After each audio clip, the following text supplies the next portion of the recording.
Hey guys, this is your Unit 7, Lesson 6 math lesson. Okay, we are going to talk about line graphs. We're going to do a quick review going over bar graphs and circle graphs to begin with. All right, so let's do a little quick reminder. Okay, so let's talk about both of them. These are a Venn diagram. If you have me for reading, we did this when we compared Shiloh the book and Shiloh the movie. Once again, it's called a Venn diagram, so we're going to compare two different things. So all of these things have to do with a bar graph. All of these things have to do with a circle graph, and these things in the middle have to do with both of them. Okay, so let's start with the things in the middle. All right, they are both used to display data. They both have titles and data labels. They both show individual values, and they show comparisons, so we can compare lots of different things with those. Okay, now let's focus on our bar graph, and let's do a quick review with that. We've been making bar graphs, okay? They use bars to show data values, and they use a vertical and horizontal axis to display data. So they use vertical, they go up and down, and they use horizontal, they go side to side, right? Now, to remind you, your circle graphs use sectors or pieces to show data values. Okay, so we're going to add one more of those today. Let's talk a little bit about line graphs. If you will go in your student reference book to page 124, go ahead and turn there now, and let's look at some information about line graphs. Okay, this would be an example of a line graph, and this would be an example of a line graph. So let's read about them. Line graphs are used to display information that shows trends. They often show how something has changed over a period of time. Okay, a trend is how something has changed over a period of time. Okay, think about clothing trends or hairstyle trends, how they've changed over the years. Okay, we have trends that we can chart in math as well. Now, line graphs are often called broken line graphs. They mean the same thing. They're line segments that connect the points on the graph. The segments join end to end look like a broken line, kind of like right here, how they've kind of played connect the dots and it looks like a broken line. Line graphs have a horizontal and a vertical scale, which means we have labels down here horizontally and vertically going up this side. Okay? Each of these scales is called an axis. Each axis is labeled to show what is being measured or counted and what the unit of measure or count is. When looking at a line graph, try to determine the purpose of the graph. See what conclusions you can draw from the graph. Okay, so let's look at this one and let's talk for just a moment. You're going to notice a lot of things that you notice in your bar graph, okay? You're going to have a title, just like in a bar graph, okay?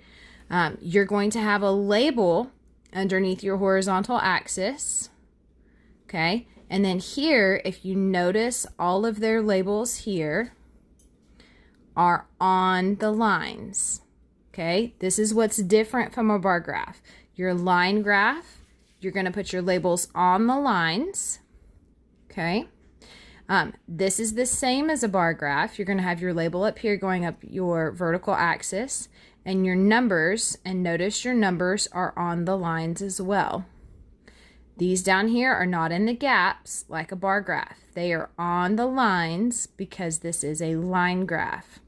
Okay, now let's come back over here to our Venn diagram, and we're going to add something else to it. So we have a bar graph and we have a circle graph.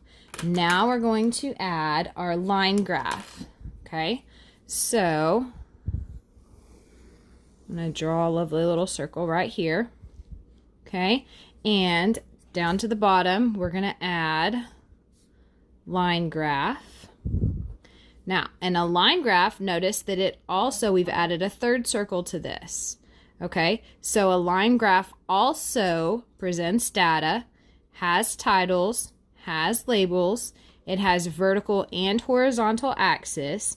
And we're going to add, it compares trends. Now, let's look one more time at your definition for a line graph and for a trend. Now, a line graph can also be called a broken line graph.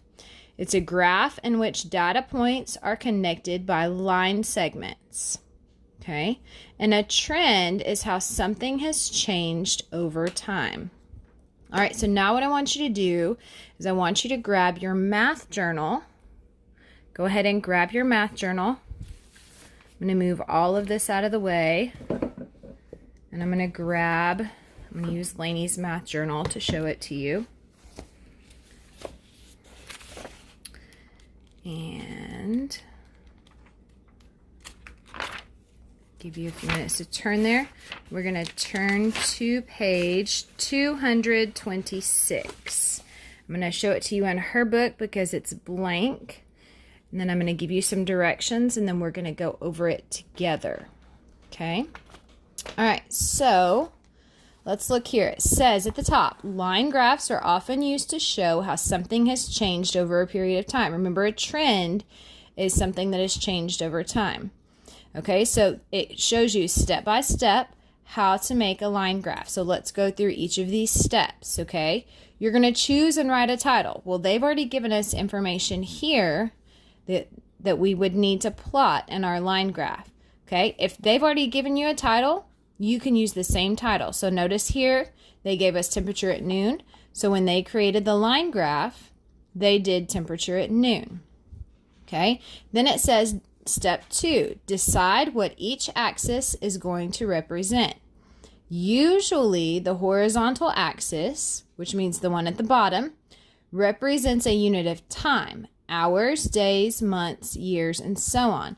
And the vertical axis, going up the side, represents the data unit. That would be temperature, growth, and so on. So down here, we would put the days of the week. Notice they abbreviated. They've got SU for Sunday, M for Monday. You can see the rest. And then underneath, they went ahead and put their labeled days of the week. Notice that their days of the week are on the lines because this is a line graph. Okay, and then going up the vertical side, they did temperatures. Now, when we look at temperatures up here, it goes everywhere from 10 to 40. So they chose to start, remember your baseline down here, your bottom line is always 0. They decided to go by groups of 10. So 10, 20, 30, 40. And they're measuring this in Fahrenheit. We can go and look up here. So over here out to the side, they wrote Fahrenheit. So we know that it's Fahrenheit, not measuring in Celsius, because those are two very different things. All right, so then they've added their labels. That would be step 2. Okay. Step 3, we went ahead and did also choose an appropriate scale for each axis. So we talked about the days of the week and how they did their numbers. Step 4, draw and label each axis, including the scales.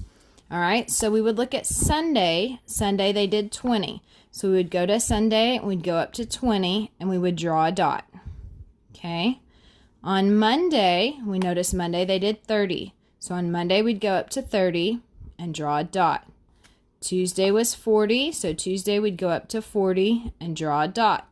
Notice Wednesday's 25, so we're going to go over here to Wednesday and go up halfway between 20 and 30 and draw our dot. Notice all of these are on the lines, okay? Thursday was 30, so we're going to go to Thursday, go up to 30 and draw our dot. Friday is 20, do the same thing with Friday. And then Saturday is 10.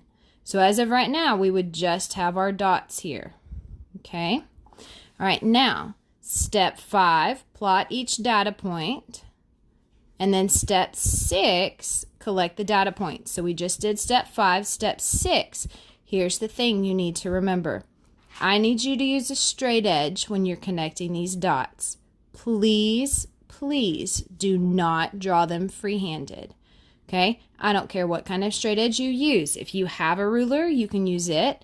We've talked about how lots of different things can be used as straight edges.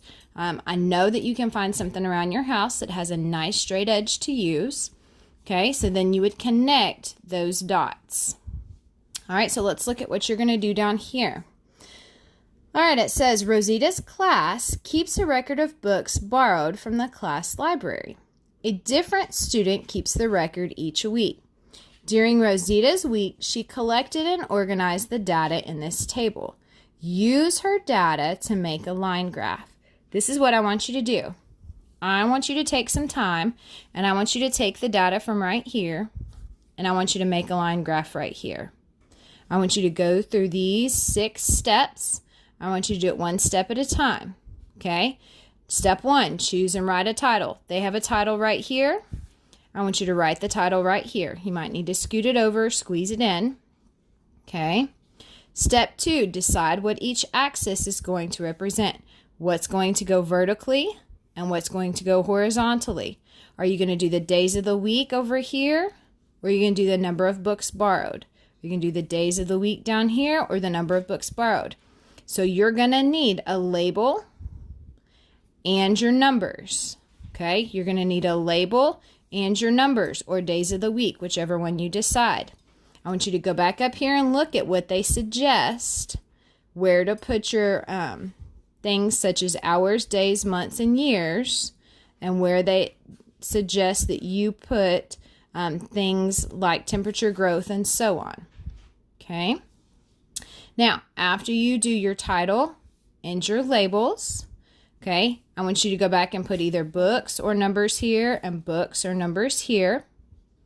All right, remember this bottom line is always going to be 0. Remember, whatever you choose to put down here needs to line up with the lines because this is a line graph.